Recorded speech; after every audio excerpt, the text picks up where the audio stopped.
Pasca acara 1 Muharram di Pondok Pesantren Al Zaitun digelar, sosok Monique Rakers yang merupakan aktivis pro-Israel dan Yahudi ini menjadi sorotan masyarakat dikarenakan memberikan sebuah pidato mengenai toleransi, dan ini dianggap jarang terjadi ketika sebuah kegiatan keagamaan, dalam hal ini adalah Muslim, kemudian ini didatangi oleh sebuah tokoh-tokoh dari agama lain.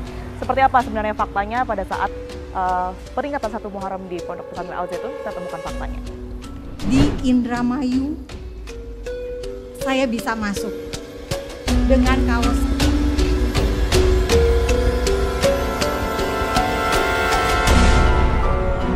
Ketemu lagi kita, Mbak. Setelah kemarin kayaknya namanya Mbak Monique sering bermunculan di media ya setelah hadir di acara 1 Muharram Al Zaitun.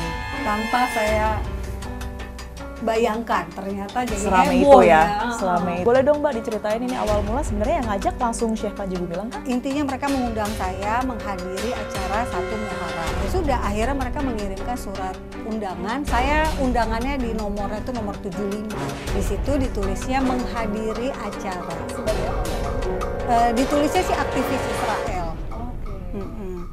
Nah, jadi nggak ada ditulis untuk berbicara ya.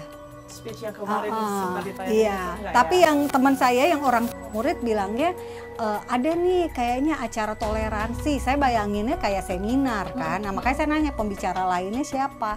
Ada beberapa tokoh agama. Oh oke, kalau beberapa bukan saya sendiri, saya oke gitu kan. Ternyata yang hadir tokoh-tokohnya siapa aja, Mbak Monique? Yang mungkin sempat Bukoni speech juga. jelas. Bukoni. Terus beberapa pendeta, ketua PGI, ada dari Buddha, Jadi perwakilan agama Walubi, gitu lalu ada dari yang pendeta waktu itu yang bicara dari Solo, ada yang dari Malang. Ketemu sama Panji Gumilang untuk yang pertama kali, sempat ada dialog apa mungkin? Pertemuan pertamanya terjadi di galangan kapal. Ternyata di situ sudah ada Bukoni dan Syekh Panji Gumilang dan beberapa pejabat-pejabat AL ya, Angkatan Laut. Ya sudah. Kesan Mbak Monique sendiri melihat sosok Panji Gumilang setelah sempat ngobrol sekalipun nggak lama ya. Ini apa Mbak Monique? Ya itu tadi, seandainya bisa ngomong lebih banyak, banyak sekali hal menarik yang bisa kita obrolin. Karena kayaknya dia banyak sekali keinginan tahuan dan juga banyak sekali yang sebetulnya dia tahu dan pingin dia ungkapkan gitu. Mengenai Israel, pengetahuan tentang keyahudian, pengetahuan tentang bahasa Ibrani, itu ternyata menurut saya dia sangat tahu. Tempat dibincangkan juga nggak sih Mbak dengan Panji Gumilang, ini kan ramai disoroti ya, mungkin beberapa orang ini menganggap tidak pantas begitu ajaran-ajaran selain agama Islam ini diterapkan di sebuah pesantren. Sempat disinggung mengenai hal itu? Enggak sih, saya nggak nanya tentang pelajarannya apa saja ya, tapi saya memang diajak untuk melihat kurikulum. Nah, kurikulumnya ternyata akreditasinya mereka A, unggul. Jadi kalau memang itu mereka ternyata ada yang salah dalam pengajaran, berarti kan yang memberikan akreditasi itulah yang harus dipertanyakan. Gitu sih. Yang saya lihat sih ya sejauh ini mereka dapat akreditasinya A, unggul untuk secara semua ya. Madrasah, terus apa lagi itu? Aliyah. Dari SD sampai SMA itu ya Mbak Monique ya? Iya. Jadi kesan pertama kali Mbak Monique memang Syekh ini adalah orang yang cukup visioner gitu ya, sesuai dengan pidatonya Mbak Monique. Saya sih melihatnya dari penampakan di visi misinya ya di kampus ya, itu sih yang saya lihat.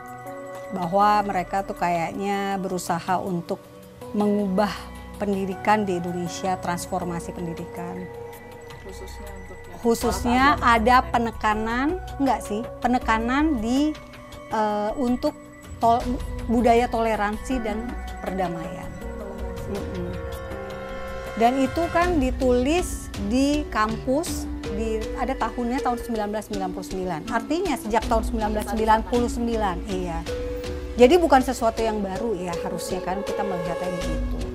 Dan yang menurut saya juga menjadi sesuatu yang positif adalah mereka emang betul-betul bukan hanya si Sheikh Panjinya saja yang kayak berusaha untuk senang sesuatu yang berbau Yahudi ya. Tapi kayak orang-orang yang lainnya juga antusias juga gitu loh. Karena ada yang WA ke saya, dia bilang, saya senang sekali akhirnya bisa ketemu dengan aktivis kayak Mbak Monik sehingga saya bisa nanya-nanya langsung. Responnya kayak gitu, saya senang sekali bisa nanya kenapa sih Mbak Monik tertarik sama Israel. Kayak gitu loh. Jadi mereka tertarik untuk diskusi. Iya, malah mereka kayak ya saya justru malah oke, malah saya ladenin gitu ya. Nah itu menurut saya sesuatu yang dalam hal ini selama ini kan saya kan dapetnya orangnya yang banyak banget yang mengecam saya. Nah kali ini banyak banget justru yang mengapresiasi. Dan iya, dan itu datangnya dari Al Zaitun. Yang mengecam, yang dibilang Mbak Monik ini? Mengecam tuh dalam arti gini, sejak saya tampil sebagai orang yang mengedukasi orang Indonesia tentang Israel, kan banyak banget yang mengecam. Mbak Monik, saya juga mau ini dong minta pandangannya Mbak Monik mengenai sejumlah kasus yang saat ini sedang dalam proses hukum berkaitan dengan Panji Gumilang, ada penodaan dan penistaan agama, kemudian juga yang terbaru kemarin laporan mengenai dana ini dikaitkan dengan adanya tindak pidana pencucian uang. Sejauh ini seperti apa? Mungkin nggak sih seorang Panji Gumilang ini di mata Mbak Monik melakukan hal-hal yang sudah dituduhkan? Kalau soal penistaan agama itu ranah dari para ahli ya, alim ulamanya umat Islam. Saya nggak bisa masuk ke situ. Tapi yang saya lihat, orang yang berhak untuk menilai terjadi penistaan agama, kalau saya jadi orang tua murid adalah orang tua murid. Karena anak-anaknya kan dititipin di sana untuk menjadi dibina sebagai santri. Mereka yang harusnya bersuara. Seharusnya mereka yang protes, seharusnya mereka yang akan menuntut kalau memang ada penistaan agama gitu ya. Karena ya anak saya jadi nggak bener nih Islamnya gitu ya. Nah sementara kan setiap tahun 1.300 sampai 1.500 anak yang masuk ke sana dan pasti juga alumninya juga ada dong gitu loh. Tapi kan sejauh ini nggak pernah ada. Alumni tapi kemarin sempat bersuara Mbak Monik. Iya, tapi kan 1-2 aja, nggak banyak gitu loh dibandingin dengan ribuan orang yang sudah lulus. Jadi saya sih sebelum ada proses hukum, keputusan pengadilan yang ingkrah, kita nggak mau, jangan juga kita menggiring opini, saya nggak mau menggiring opini dan menjatuhkan seseorang sebelum ada putusan pengadilan ya gitu. Nah itu untuk penodaan agama ya. Kalau untuk penyalahgunaan uang, setahu saya setiap santri masuk ke sana tuh katanya bayarnya $3.000. Nah bayangin aja kalau 1.300 sampai 1.500 anak masuk ke sana, uangnya berapa? Banyak sekali kan? Nah itu 3.000 itu untuk 6 tahun. Dan santri menerima makan 3 kali sehari, snack 3 kali sehari. Kita bisa berhitung gaji guru berapa, makanan berapa, biaya listrik berapa, dan sebagainya. Artinya kalau memang ternyata mereka ada penyalahgunaan uang, yang harus protes siapa? Negara nggak bisa, karena apa? Itu bukan duit negara. Bener nggak? Perusahaan mana yang berinvestasi di situ? Nggak ada kan? Itu kan duit dari orang tua. Lagi-lagi kalau mau orang tua yang akan harusnya memprotes karena menyalahgunakan duit pendidikan gitu kan.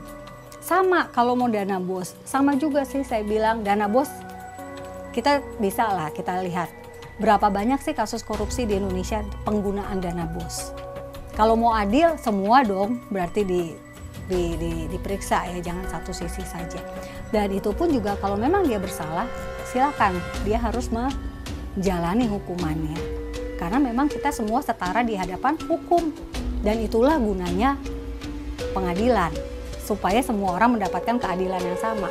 Tetapi jangan sampai banyak 1-2 orang yang ngomong, 1-2 orang yang bilang ada kasus, tanpa kita bisa membuktikan bahwa benar atau tidak ada kasusnya gitu. Jadi kita tunggu aja pengadilan akan kemana. Oke. Gitu sih. Makasih banyak ya. Iya sama-sama. Infak itu tidak ada batasan berapa persen dari pengadilan. Ya semua, rumah segala apa yang kita miliki itu. Rumah sampai dijual Pak? Iya.